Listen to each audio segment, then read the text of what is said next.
we've gone through a very tough couple of years with regards to cutbacks, recession, the banking system in turmoil and so on. And if you hear about the politicians in the United States and the economists and so on in terms of what is going to be the answer, and they talk about jobs and getting the American economy back on track in terms of employment. And those employment figures, the unemployment statistics are always something we monitor on a week-by-week basis. So therefore, the emphasis has to be on small business, on the small businessmen being given the opportunities to get their act together, give them the necessary stimulus so that they can start to enhance their small businesses, which will hire 2, 3, 4, 10 people. And I think that is really the way the economy will turn, and especially in the United States when you talk about the hundreds of thousands of entrepreneurs, and they have the little flower shops and the little bakeries, and each of them doing their part. And that's how it's going to turn around.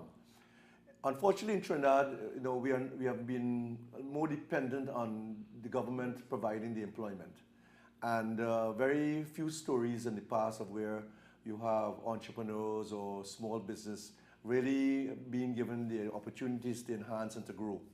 From the time you're at school, and most, especially in the government-run schools, the focus was on, when I come out of here, I'm going to become a policeman, or I'm going to be, look for a job in a government service and so on. There was never that sort of spirit or a direction to be your own businessman, to be your own boss.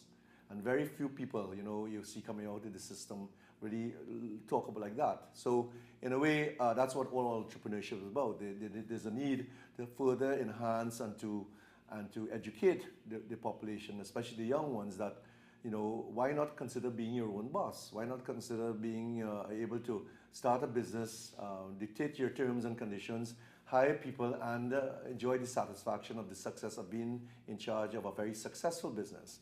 So I think in the last couple of years, we've seen that happen. We've seen that there has been some sort of a shift in terms of exposing that and using examples of other businessmen who have actually gone on their own, started small, and have become very successful.